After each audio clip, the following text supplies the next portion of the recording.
사로잡는 모습을 고백합니다.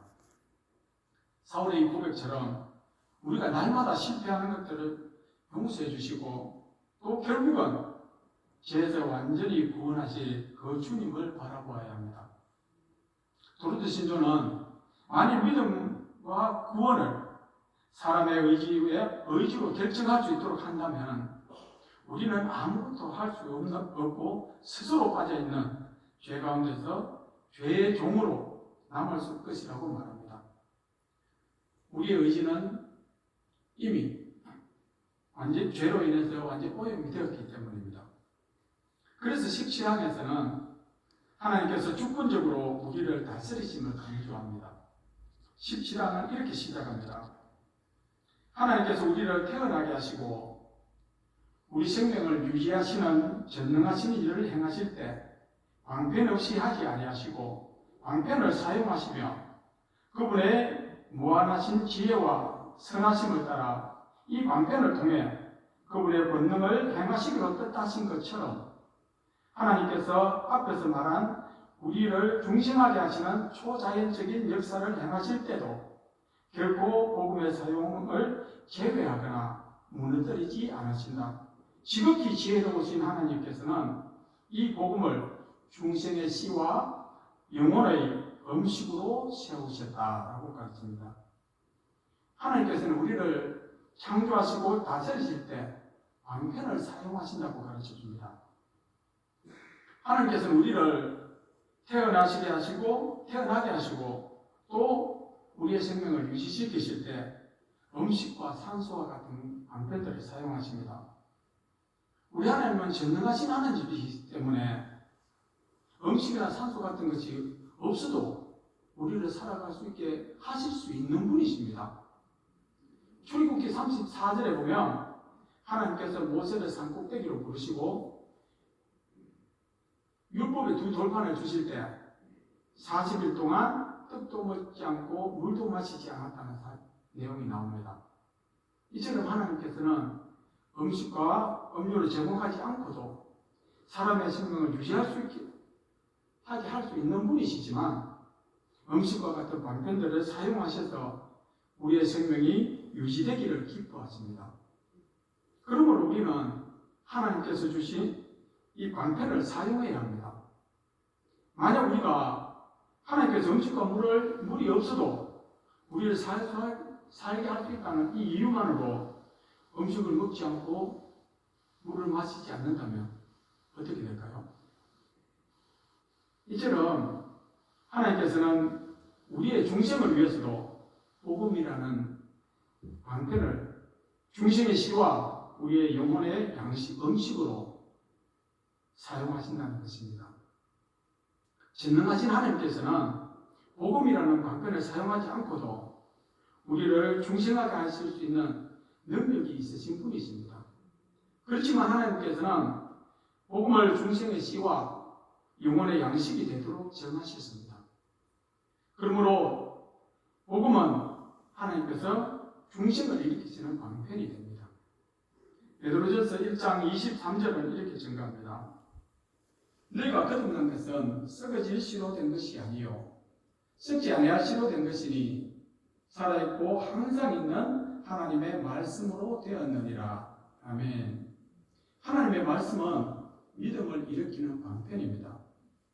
로마서 10장 17절에서도 그러므로 믿음은 들음에서 나며 들음은 그리스도의 말씀으로 말미암았다고 말씀하고 있습니다. 우리의 믿음은 하나님의 말씀을 들을 때 생겨나고 또 유지가 된다고 말씀합니다. 그러므로 말씀을 듣고 또 전하는 일을 게을리해서는 안 됩니다. 분명히 하나님께서는 방편을 사용하지 않고도 우리를 구원할 능력이 있으신 분이십니다.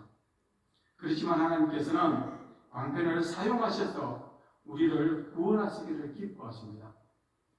그러므로 우리는 하나님께서 은혜의 방편으로 주신 복음의 말씀을 자주 듣고 읽고 묵상함으로 사용해야 합니다. 그래야 영적 전투에서 승리할 수 있는 힘을 공급받을 수 있습니다. 전쟁터에 나가는 군인이 제대로 먹지 못해서 힘이 없다면 싸울 수가 없는 것과 똑같이 영적 전투를 해야 되는 우리 또한 영의 양식으로 주신 이 복음의 말씀을 먹지 않으면 싸울 수가 없다는 것입니다. 그리고 또한 이것을 열심히 가르치고 또 이로 인해서 하나님께 영광을 돌려드려야 합니다. 17항은 이어서 이렇게 말합니다.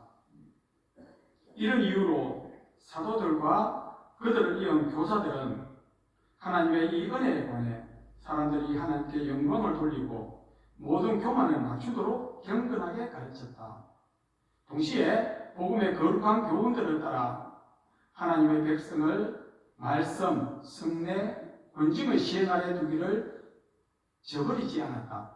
따라서 오늘날에도 교회에서 가르치는 자나 가르침을 받는 자나 하나님께서 그분의 선하신 기뻐하심으로 짝지으려고 하신 것을 나눔으로 하나님을 감히 시험하려고 해서는 안 된다.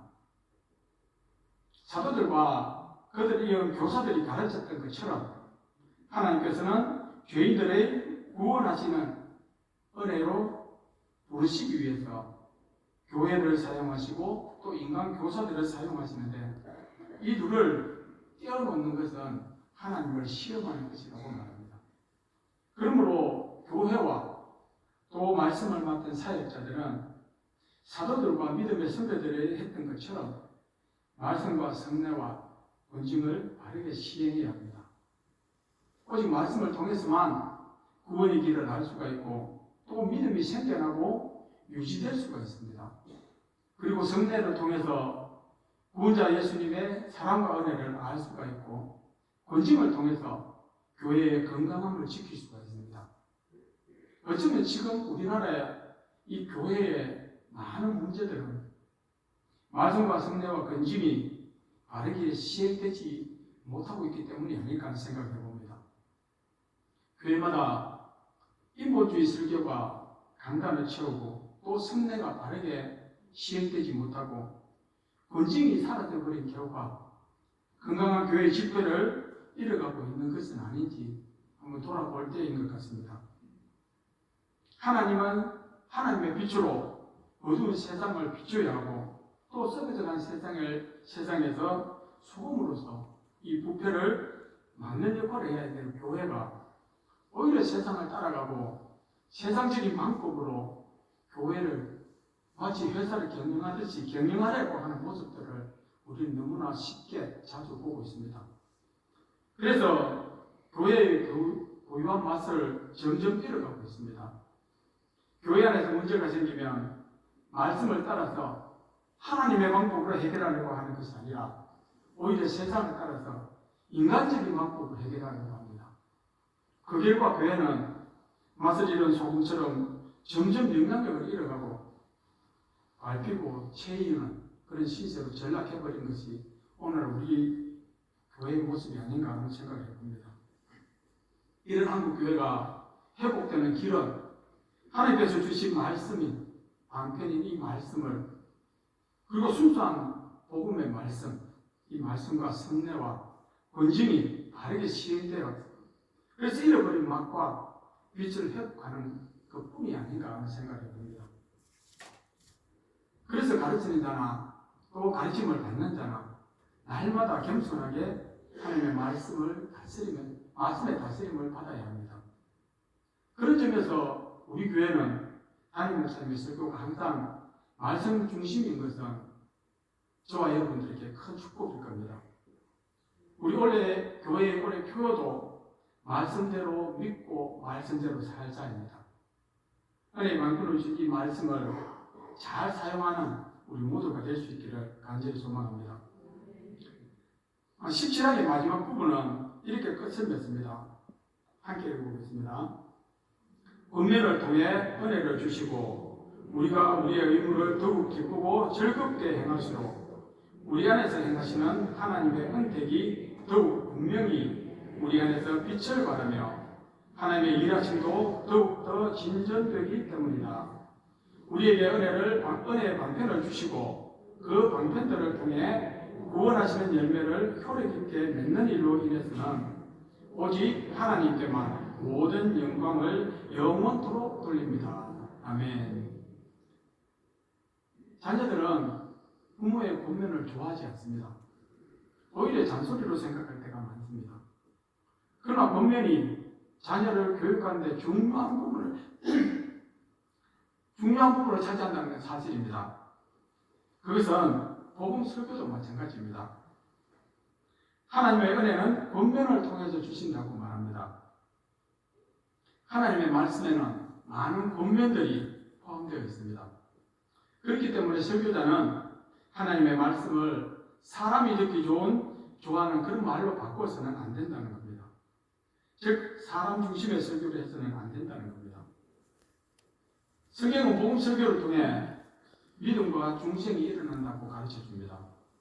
그러므로 구원받은 하나님의 백성들은 은혜의 방편으로 주신 복음의 말씀을 듣고 읽고 묵상하는 일을 즐겨 사용해야 합니다. 하나님이 주신 이 은혜의 방편들을 즐겨 사용할수록 우리의 믿음이 생겨나고 자라서 은혜의 혜택을 풍성하게 누리고 또 생명의 빛을 비추는 삶을 살게 되고 이 구원의 열매가 오직 하나님의 주권적인 은혜의 선물임을 알게 될 때 우리는 모든 영광을 하나님께 돌릴 수밖에 없다는 겁니다. 오늘은 도르트신조 제4장 16강 17항을 통해서 하나님께서 죄로 타락하여 영적으로 죽은 우리에게 구원의 은혜를 베푸실 때 타락한 의지를 파괴하거나 또는 힘으로 강압하는 것이 아니라 영적으로 죽은 의지를 소생하게 하고 또 치유하고 교정하여서 기쁨으로 복종하게 하시는데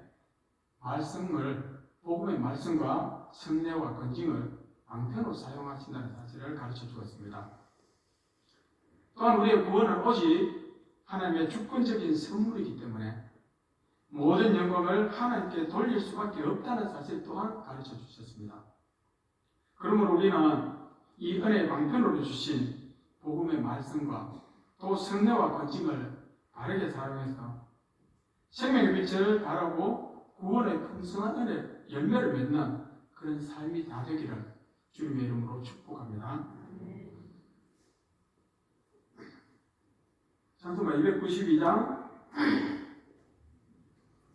1절을 다 같이 찬양드리고 함께 기도하도록 하겠습니다.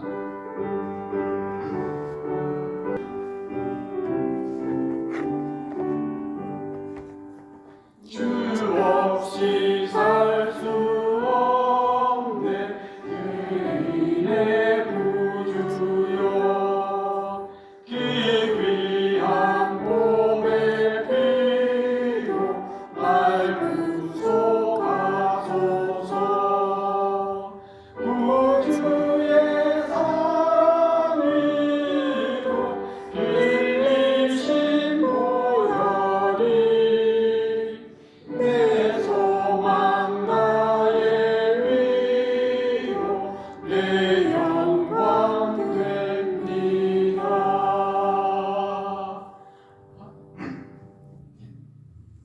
오늘 말씀을 생각하면서 하나님께서는 죄와 허물로 죽었던 우리를 소생하고 중생하고 구원하실 때 강압적으로 하지 않으시고 우리의 죽은 의지를 소생시키고 치료해서 우리가 자발적으로 하나님을 따르게 한다는 사실을 오늘 배웠습니다. 이렇게 우리 하나님은 지극히 인격적인 하나님이셨습니다. 그리고 우리를 구원하실 때 복음의 말씀이라는 방편을 사용하셔서 우리에게 은혜를 주신다고 했습니다. 하나님께서 우리에게 허락하여 주신 이 은혜의 방편인 복음의 말씀을 잘 활용해서 날마다 우리의 믿음이 생성되고 강화되고 또 그것을 통해서 하나님 주신 은혜의 혜택들을 충만히 누리는 우리들이 될 수 있게 해달라고 기도했으면 좋겠습니다. 그리고 아울러서 우리에게 주신 이 은혜를 우리만 누릴 것이 아니라 우리에게 주셨던 이 사랑을, 은혜를 아직도 하나님을 알지 못하는 저들도 누릴 수 있게 해달라고 기도했으면 좋겠습니다. 그리고 그들을 위해서 하나님께서 우리에게 허락하여 주신 귀한 영혼들을 품고 또 전할 수 있는 우리들이 될 수 있도록 해달라고 기도했으면 좋겠습니다. 날씨가 많이 추워집니다. 지금 교회 안에 몸이 불편하신 분들이 참 많이 있습니다. 그들에게 하나님께서 속히 치료의 은혜를 허락하여 주셔서 함께 올라와서 하나님을 예배하고 또 우리 성도의 교통함의 은혜를 누릴 수 있게 해달라고 기도했으면 좋겠습니다.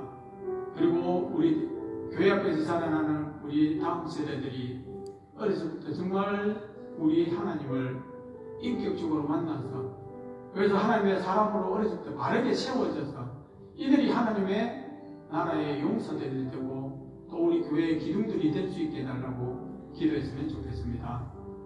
다 같이 기도드리겠습니다.